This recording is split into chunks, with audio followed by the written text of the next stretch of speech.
Okay, it's Friday. Yes. I might be done too. Okay, so lecture 4, eukaryotes versus prokaryotes. What are the 3 domains of life?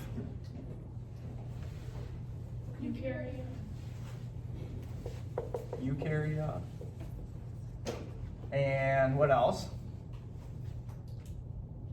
How does the tree of life generate the 3 domains? What are the other 2 domains? Bacteria. Okay, yes. So there's bacteria or prokaryote. And then what else is there? Archaea. How does the tree look? So if you have the last universal common ancestor down here, how does the tree spawn these things? Does anybody know? Looks like this. Okay. So this tree is typically how they show you the 3 domains of life. What's implied by the last universal common ancestor? What does that mean? What does that imply? Scientifically. How many origins of living things were there? 1. That's what this means. Life evolved once and then spawned everything down here. Okay, and the first big split was bacteria and archaea split, and then somehow eukarya arrived later.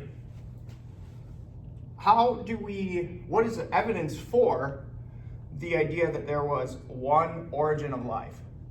What's the evidence for that? The endosymbiont theory. That's the theory for how eukarya broke off here. So that's a theory for how this split happened. But that's not evidence for how or why we think that there was one universal origin of life. What would be the evidence that there was one start of life? Carbon-based life and DNA.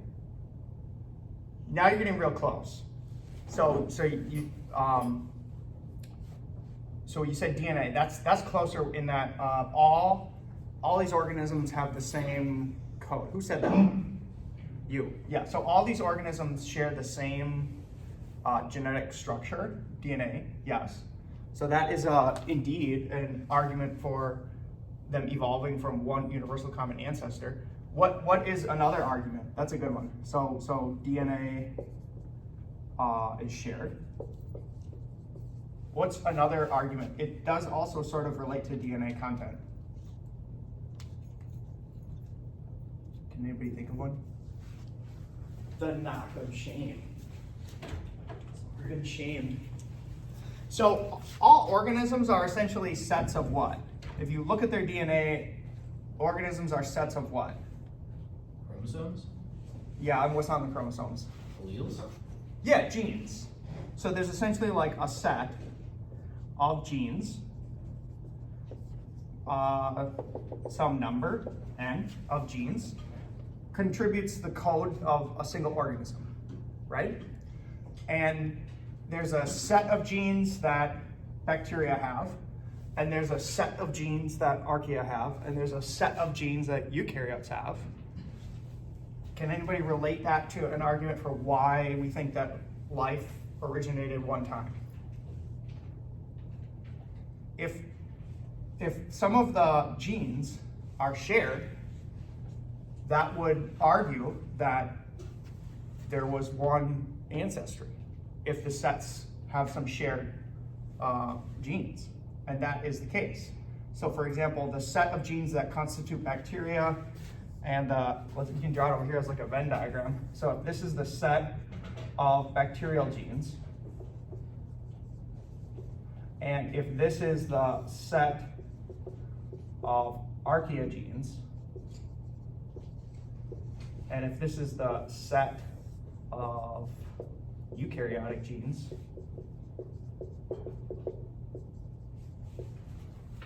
we know how to interpret Venn diagrams. So this implies that there's a core set of genes that's shared by all these organisms, and that would in theory only happen if there was one ancestor. What are some examples of genes that are shared amongst all domains of life?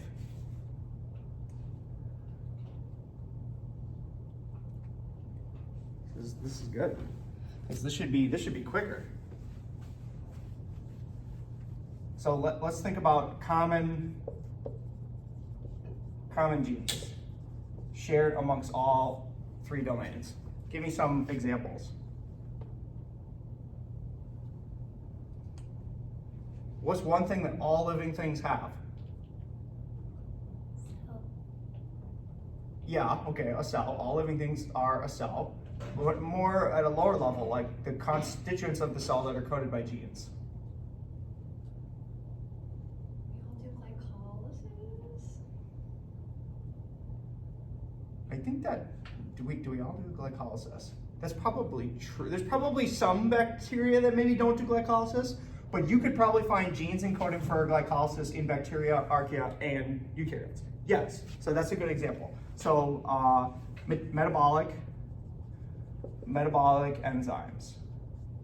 So there's metabolic pathways that are shared amongst all domains. That's a very good argument. Okay, can you give me one gene, a name of a gene that's in that pathway? Maybe that's too deep biochemical knowledge, but okay, that's a good argument. What else is shared? Trying to get specific names of genes.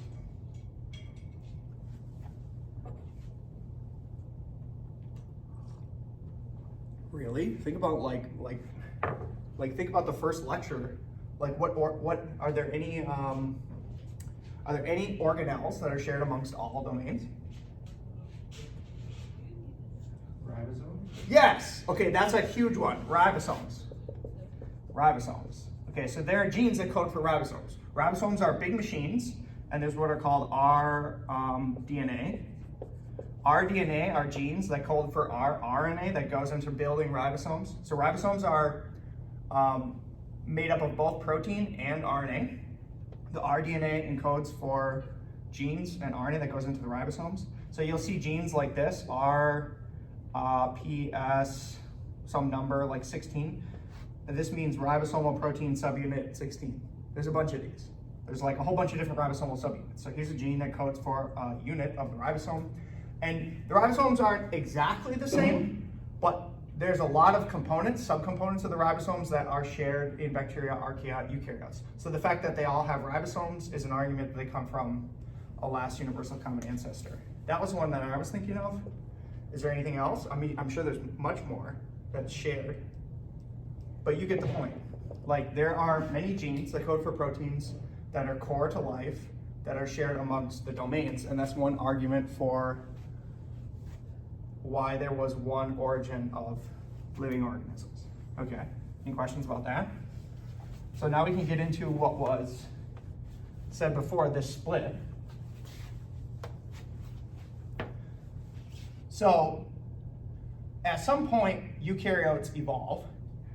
Eukaryotes are the most complex cells of the three domains.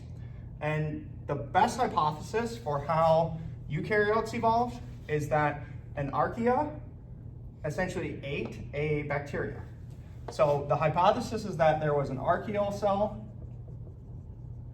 a methanogen, that ate an alpha proteobacteria and took it inside, and all of a sudden you had the first eukaryotic cell, and that initiated this branch, this split, where you evolved this symbiotic relationship between an archaea and a bacteria.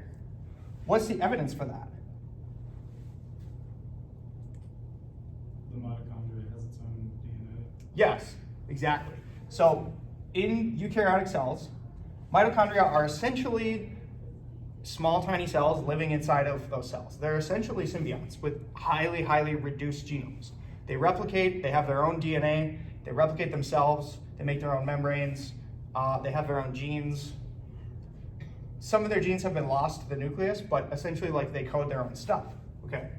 So that's one article of evidence. If you look at the mitochondrial genome and you compare it, what does it come close to? Does anybody know? So if you take the mitochondrial genome and you do what's called a blast, what's a blast? It references like genes with other known genes. Yeah, so all DNA, remember we've said this word a lot, strings. DNA is just a string of A's, T's, G's, C's. The mitochondria has its own genome, so it's got its own string or its own book of DNA. If you take this string and you search for matches of it amongst all the other living organisms, you get actually very close hits to bacteria in alpha proteobacteria. So it's essentially saying that our mitochondria look very, very, very close in string sequence to alpha proteobacteria, which is evidence for this hypothesis that an archaea swallowed a alpha proteobacteria to generate eukaryotes. That's the evidence for that. Okay. So that's roughly like how eukaryotes come about. Now let's discuss and review differences between eukaryotes and prokaryotes. This will be the last review lecture. Okay, what are the big differences? So let's make a list of features of eukaryotes and how they compare in prokaryotes. What are some known features of eukaryotes?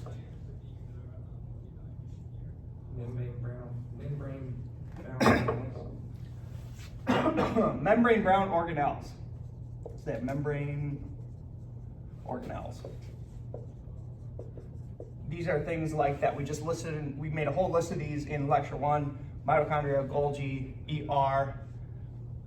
These are examples of things that you find in eukaryotes. They don't exist in prokaryotes.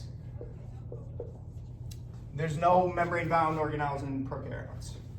What else do eukaryotes have that prokaryotes might have something different? Individual strands of DNA as opposed to just a loop. Yes. I would phrase it as, I would say DNA structure. Then your DNA as opposed to.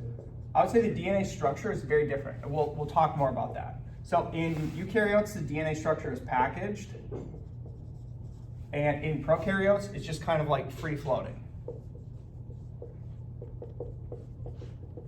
Okay, what are other differences? There's a big main one that you guys are missing, which has to do with number 1.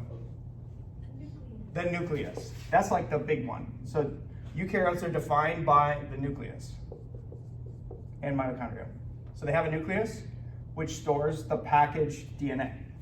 Okay, prokaryotes, no nucleus. What else?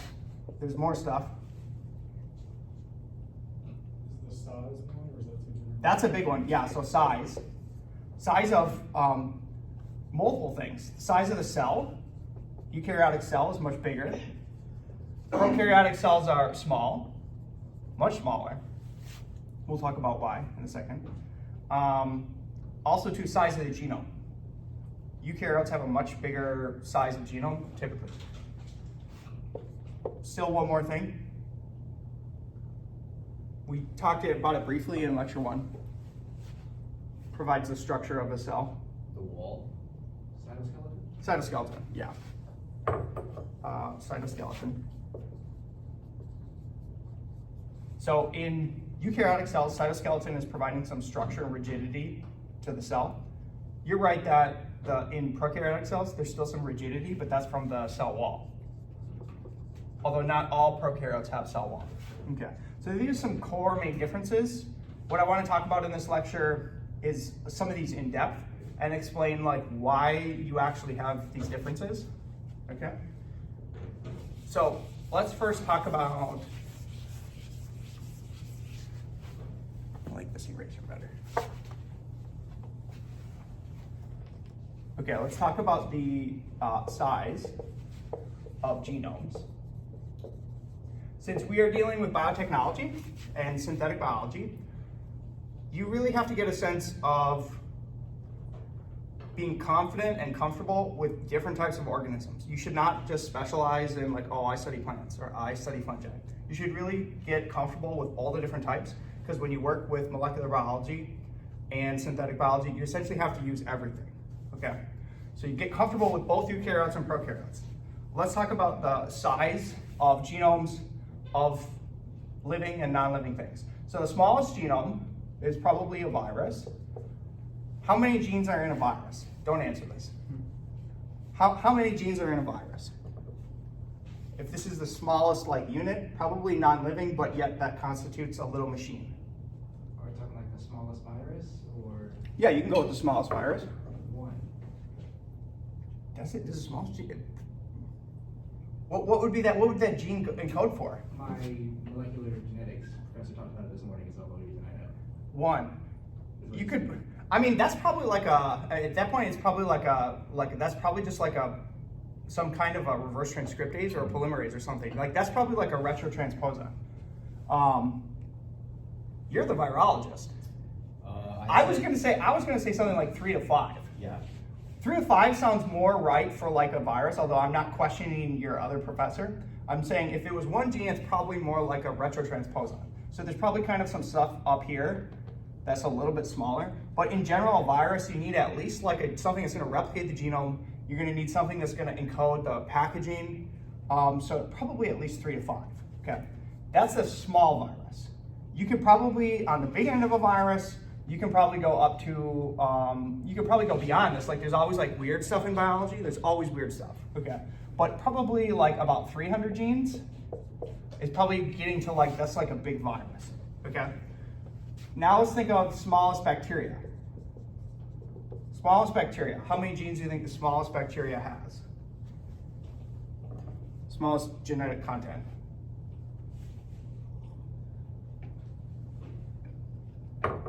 So it's mycoplasma. Currently, well, I think there actually might be some bacteria with a little bit less, but the one I usually use as a reference is a mycoplasma.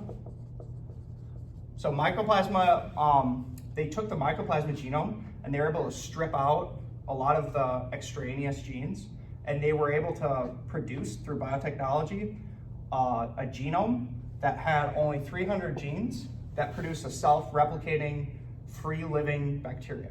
So what this says is that the smallest unit of life, the smallest, most simplest organism has at least 300 components. It's 300 genes that are coding for 300 proteins that make up that unit. So the reason that this is cool is this is a small enough number that you could memorize and you could master all these 300 proteins, and you could know precisely how the most simple organism functions. Okay, so the smallest organism, about 300 genes. Let's go up to a free living bacteria model like E. coli. How many genes does E. coli have? So we're increasing in complexity.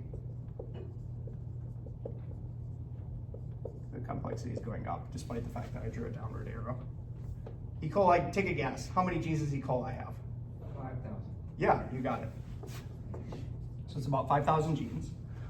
Simplest now eukaryote. Simplest eukaryote. What is probably one of the most simplest eukaryotes? Yeast.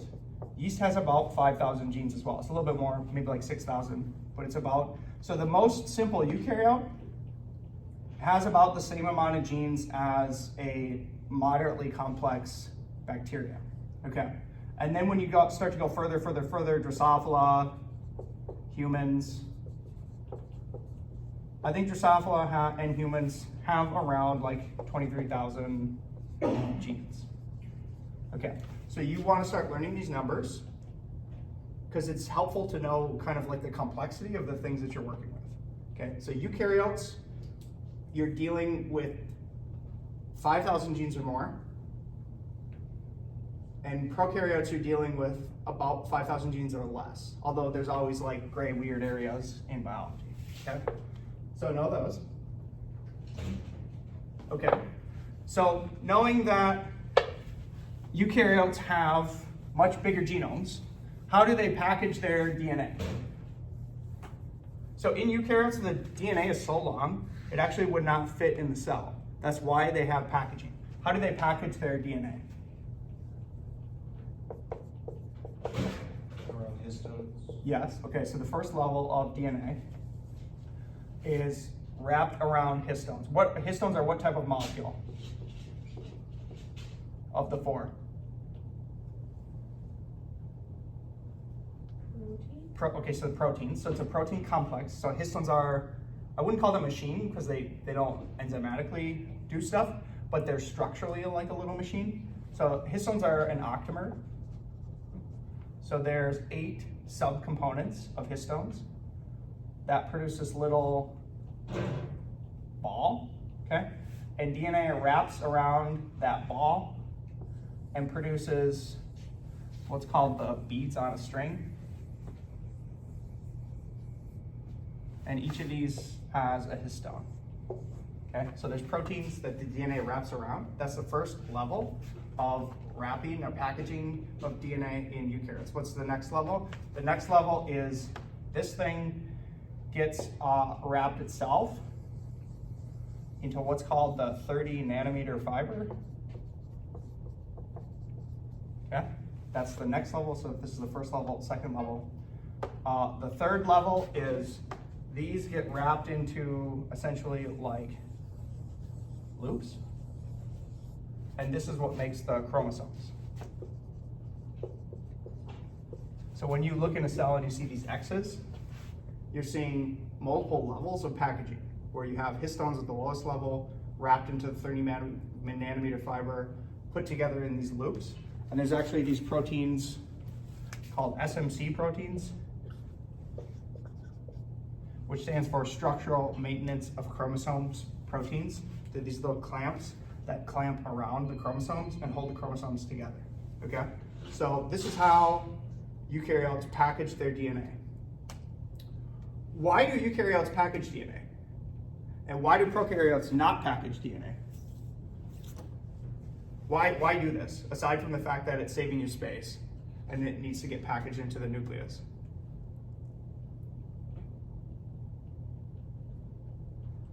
Ease of replication. For the prokaryote to not do it. So yes. Okay, so for prokaryotes, they care about replicating really fast. Because if you're an E. coli or if you're a bacteria and if you encounter a food source, you want to be able to replicate fast so that all your progeny can utilize those nutrients. So prokaryotes typically keep things short. They keep their code shortened. So everything's very tight, but tight in a sense of like there's not extraneous extra information. So I mean that the information is tight, but they keep their DNA loose so that they can constantly be replicating and constantly transcribing genes to make them sort of like fast, okay? So that's why prokaryotes that's one reason why prokaryotes do not package their DNA, yes. So now think about the reciprocal of that, eukaryotes. They don't care so much about replicating super fast. Many eukaryotes are part of multicellular organisms, which are much more complex. So they care much more about regulation. Okay, so when you think of eukaryotes, let me erase this. When you think of eukaryotes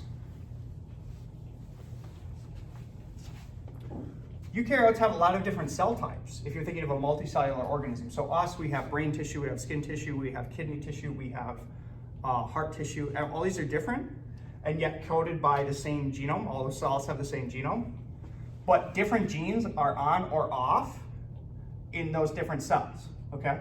And part of what makes a gene on or off is whether or not the RNA polymerase has access to the DNA, okay? So if you have a gene, and the sequence of that DNA is wrapped super tight in histones, okay? The RNA polymerase cannot even get access. Let's say the promoter was here. The RNA polymerase cannot physically transcribe that gene because there's histones that are blocking it. Okay, so as a function of complex regulation, sometimes to shut genes off in a particular cell type, they'll be wrapped in histones to keep them tightly bound, okay? This is what's called heterochromatin. Okay, so heterochromatin is really tightly wrapped DNA that's not transcribed. And so to actually get access to the DNA, you have to loosen it up, take out the histones, and when it's loosened, it's called euchromatin. Okay? Euchromatin is a loose chromatin without a ton of histones on it that RNA polymerase can come on and actively transcribe messenger RNA from. Okay, so one reason for packaging genomes in eukaryotes is the size, get it into the nucleus. A second reason is you need much more complex regulation of genes on/off because you have different cell types. In different cell types, a different repertoire of genes is on in the brain versus the heart. Okay, that's how you get cellular differentiation.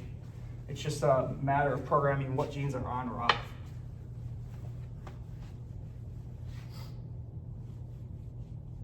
Okay, we talked briefly about this. Other things about eukaryotic DNA. Eukaryotes are usually diploid, whereas prokaryotes are usually haploid. Why? So diploid 2 copies, haploid 1 copy. Not always, there's gray areas, but in general, diploid, haploid. Why? Sexual selection, sexual Yes. reproduction. That has to do with sex. Yes, so eukaryotes have sex.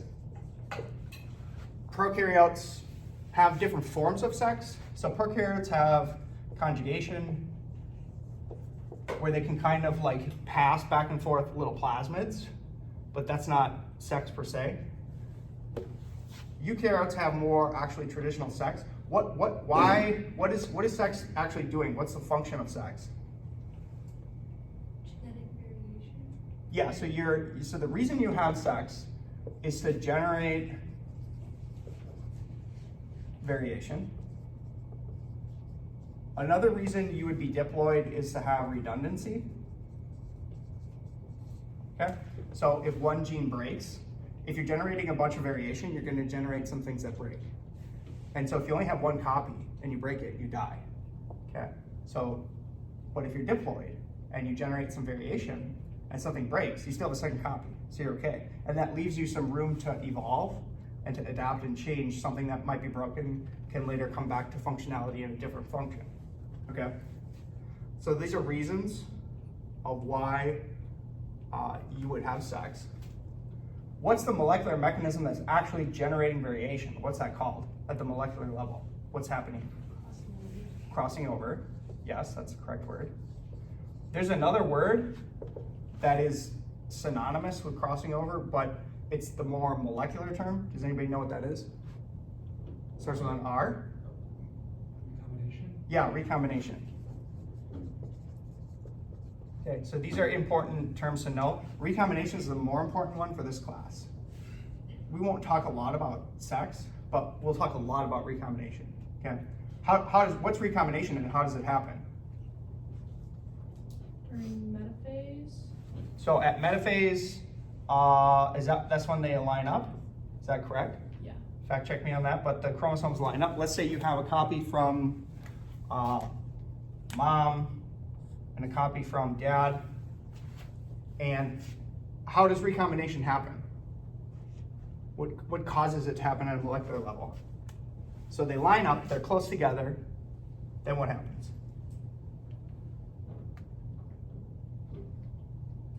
If this is 1 copy of chromosome 1 and this is the second copy of chromosome 1, are they the same sequence or different sequences? Different. How different? Pretty. Very different. Really? Well, This is an interesting question. So how different are the same chromosomes, except one from your mom, one from your dad? How different are they, or how similar are they? Yes, they're different in a sense of they're kind of like, you could kind of consider them 2 different entities. One came from your mom, one came from your dad. But how different are they? Yeah, they're not really that different. These are probably like 99.9999% the same. Like, the only difference between your mom and your dad is very tiny, what are called SNP positions, so single nucleotide polymorphisms. Tiny, tiny, tiny differences scattered throughout the genome. So these are actually much more similar than they are different, which facilitates recombination, because how does recombination happen? DNA chunks break off, lives in the chromosome, right, and reattach themselves on the new chromosome. So that's an interesting way to say it. So what you're implying, the way that you're talking about it, you're saying they break off and they recombine. Sometimes you can get recombination as a mechanism of DNA repair, which in that case you would have some kind of breakage. But in general, you don't really want your DNA like breaking. Like you don't want that. So that's not actually, like I would not phrase it that way. I wouldn't phrase it as they break and then they recombine. How else could you phrase it better? So when we talk about PCR, one of the steps of PCR was annealing. And annealing happened because a primer matched the same sequence, right? So it's probably better to describe it more like annealing. Because these sequences are so similar, what can happen is if you were to zoom in on this, so if you're going to zoom in on this, dad's double-stranded DNA matching mom's double-stranded DNA, they're essentially the same sequence with a few SNPs, okay?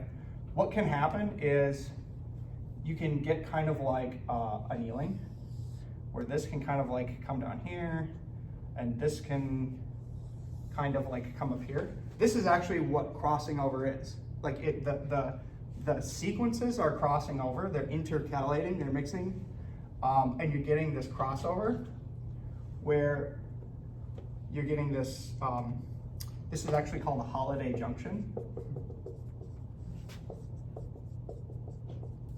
And you're getting this weird structure. And then through recombination, it's the resolution of this structure that leads to something where you get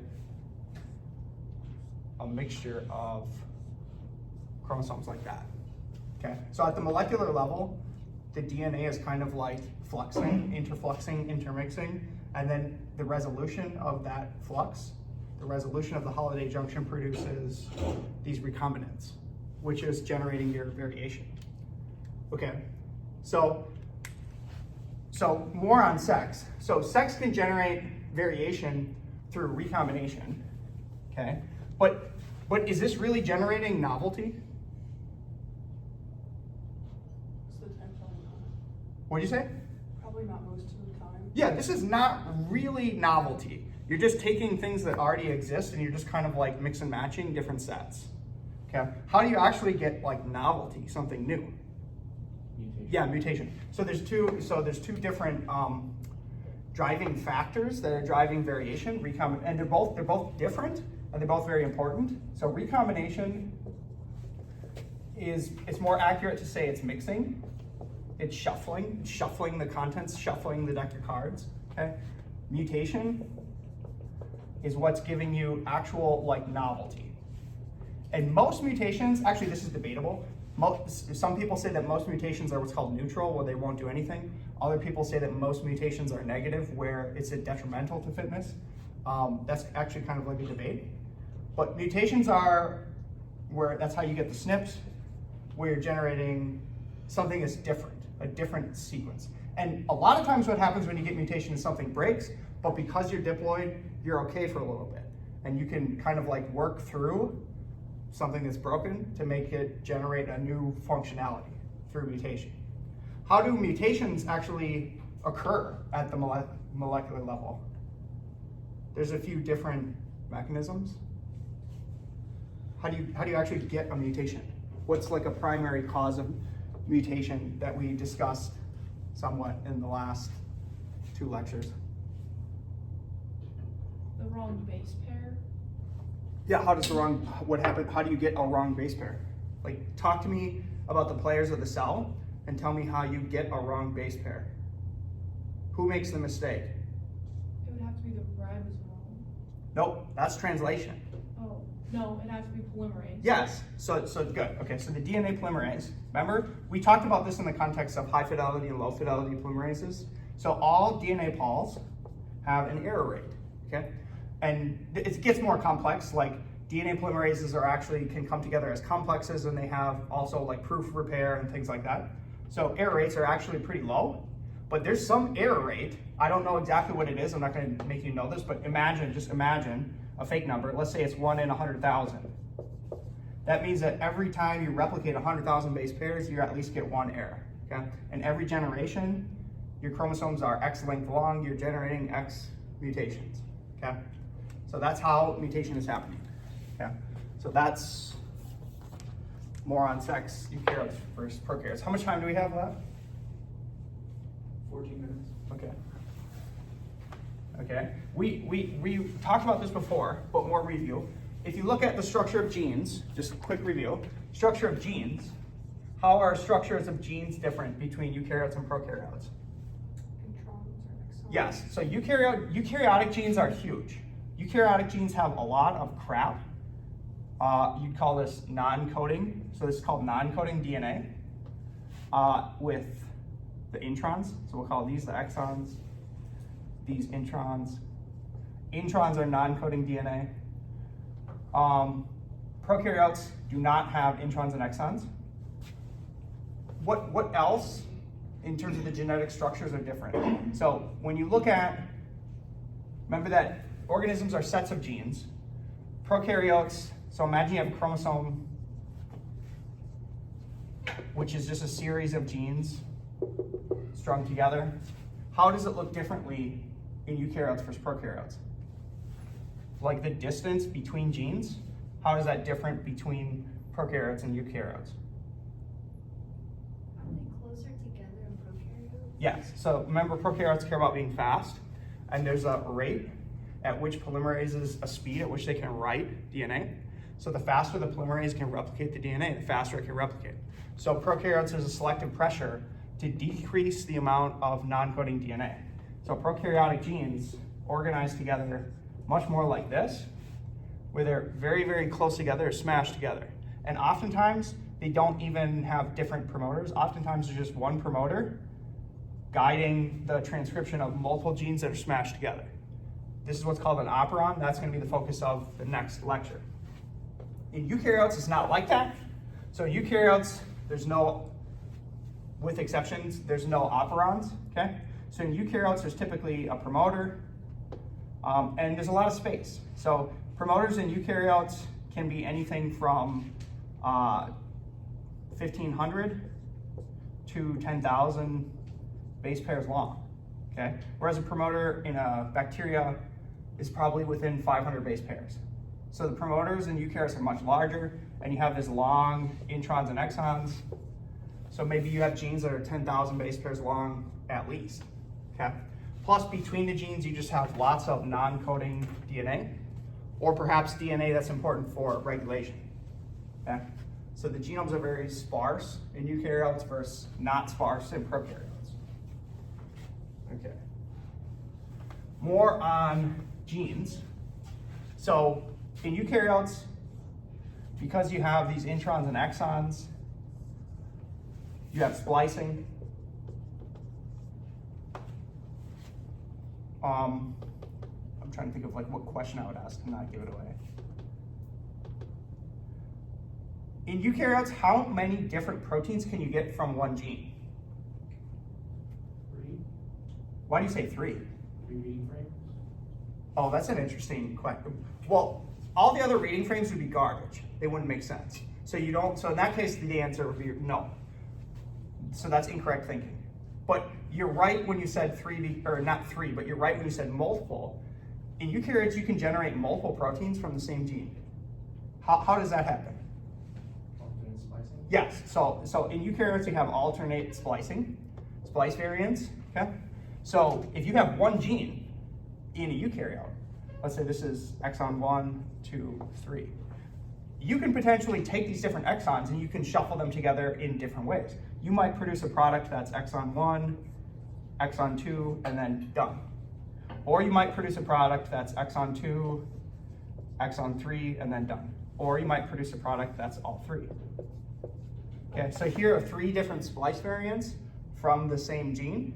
So you can encode 3 different versions of 3 different proteins from the same gene. Why would you do this? Why would you want this? Why would this be useful? Save space. Yeah, you can effectively get like more complexity from less DNA.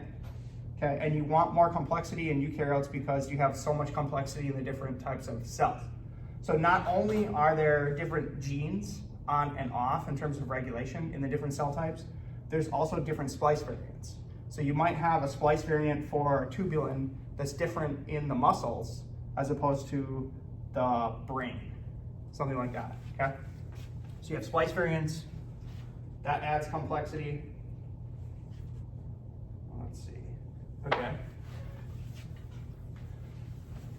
Just a quick note, this is actually important for biotechnology and stuff we'll talk about later.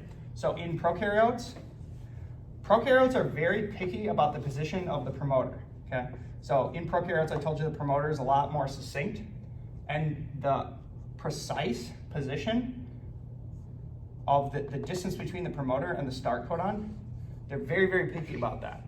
If you take a promoter and you start like moving it to the left, it'll all of a sudden like not work, okay? They're very picky about where the position of the promoter is. In eukaryotes, it's not like that. In eukaryotes, if you have a promoter here, you can kind of like move it to the left and the right, and as long as you have a start codon, like you're typically okay, okay? This becomes important later when you're actually constructing plasmids and you start fiddling with stuff.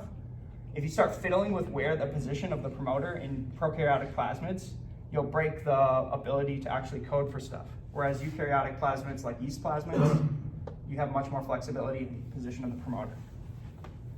Okay.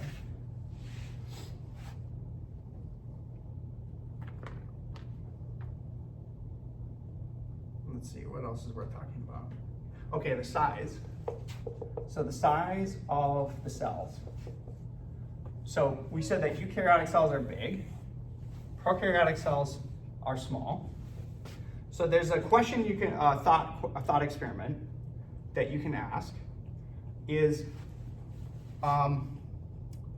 why do cells replicate at all? Why not just like keep growing and get bigger? Like a cell could, in theory, like a cell could just keep growing, or a cell could replicate. Why don't they just keep growing? Why are prokaryotic cells small? It's easier to get stuff in and out. Yes, that's exactly right. So the larger and larger that your cell is, the harder and harder it is to get nutrients in and to move them to where they need to be to make the cell function properly, okay? So there's a maximum size for prokaryotic cells that's set by the surface to volume ratio at which diffusion can diffuse molecules like efficiently across the cell and across the volume that the cell occupies, okay? So if you look at surface to volume ratio, so an equation for surface is going to be some value squared, and it's because imagine like the surface of a square would be length times width, right? So it's going to be something like something times something. That's what I mean by something squared. Whereas a volume is going to be like a volume of a cube. It's going to be length times width times height. So it's going to be something to the third power, okay? And as the cell keeps growing, if you do the mathematics of the surface to volume ratio, what happens to this number? It gets smaller. Yes, this number will continue to get smaller and smaller and smaller because this will get bigger much faster than this. So having a big number in the denominator is going to make this essentially go to 0. So it's going to make this number go 0, 0, go low, go very small. So the surface to volume ratio is going to get very, very small. And that means that as the cell gets bigger and bigger and bigger, it gets harder and harder and harder to get enough nutrients across the membrane to feed the cell. Okay, so then that raises the question of how and why are eukaryotic cells so large? So let me just step back. This is the answer to the reason why eukaryotic cells just don't go infinitely large, okay? But why are eukaryotic cells bigger than prokaryotic cells? How did they figure out how to get bigger? Because they have things that they actually have to fit in there. Yes. So they have, well, what's the thing that's super important? What's the thing? Nucleus. Mitochondria. the mitochondria. So because eukaryotic cells have mitochondria, they're able to get bigger because they don't just take energy across the membrane. They have these powerhouses that's producing energy, which can then be distributed to the different parts of the cell, okay? So the mitochondria is the only reason that eukaryotic cells can grow large, okay?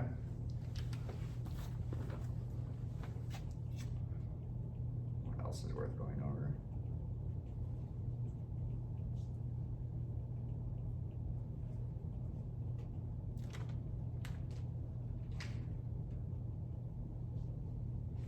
Final thing on prokaryotes that's worth going over.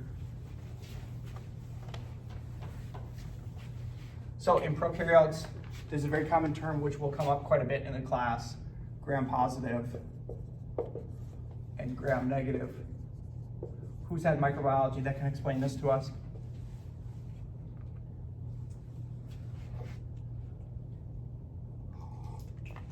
So gram refers to a stain, and it stains the cell wall of the bacteria.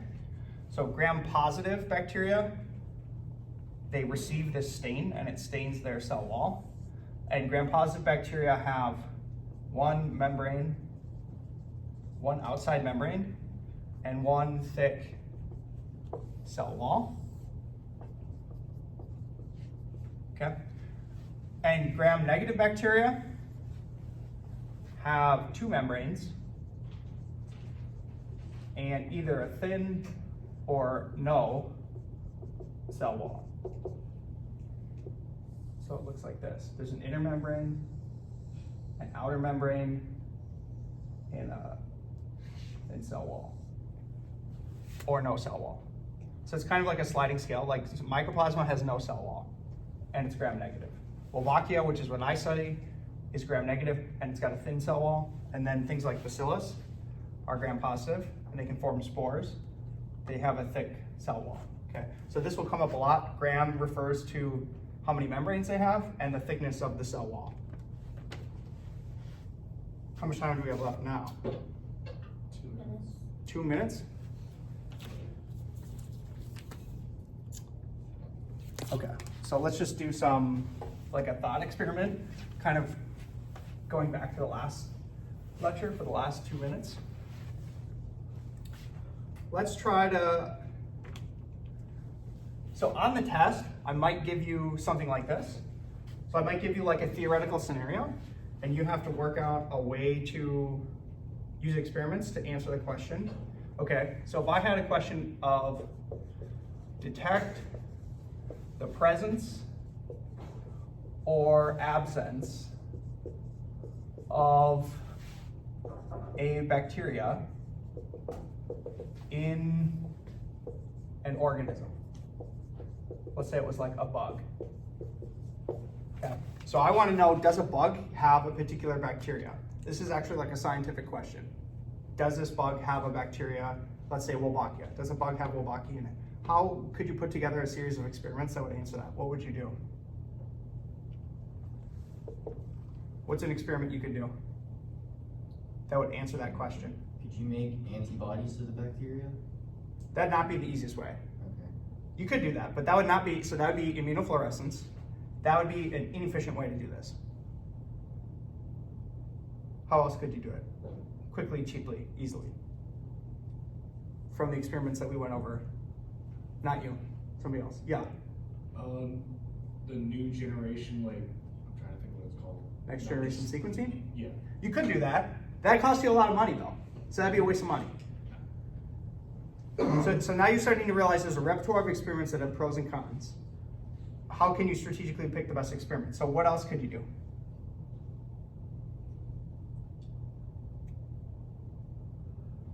Tag it with protein.